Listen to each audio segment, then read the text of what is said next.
नमस्कार सगळ्यांना। हम्पी लिटरली भरत वाटते। हम्पी म्हणजे दगडांनी किंवा खडकांनी वेढलेला असा प्रदेश आहे। तिथे असलेली हिरवीगार झाडे, नैसर्गिक सौंदर्य हम्पीच्या सौंदर्यामध्ये अजूनच भर। हम्पीमध्ये जवळपास 2000 मंदिर आहेत। परकीय हल्ल्यांमध्ये मंदिर सौंदर्य काही प्रमाणात नष्ट झाले हे खरे, पण तरीही जे काही उरलंय ते इतकं सुंदर आणि अप्रतिम आहे की असा विचार येतो ही मंदिरं जेव्हा सुस्थितीत असतील तेव्हा त्यांचा रुबाब काही औरच असेल। हम्पीमधलं स्थापत्यशास्त्र, तिथे मंदिरांवर केली गेलेली कोरीव कामं इतकी सुंदर आहेत की या गोष्टींकडे आपण फक्त बघतच बसावं असं वाटतं। सहज फेरफटका मारत असताना एका ठिकाणी फ्लोरिंगचं काम चालू होतं।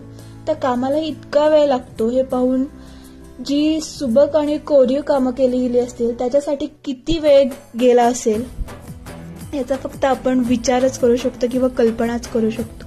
हम्पीमधलं सगळंच कमाल आहे, भन्नाट आहे। हम्पीच्या लिटरली प्रेमात आहे मी। हम्पीमधला इतिहास, तिथल्या गोष्टी, रामायणाच्या गोष्टी किंवा रामायणाशी निगडीत असलेल्या घटना या गोष्टी हम्पीला अजूनच इंटरेस्टिंग बनवतात। तुम्हीही हम्पीला नक्की भेट द्या, नक्की हम्पी अनुभवा आणि तुम्हाला कसं वाटतंय ते मला नक्की सांगा। हम्पीचा अजून एक व्हिडिओ घेऊन येईलच मी। तोपर्यंत हॅपी हम्पी।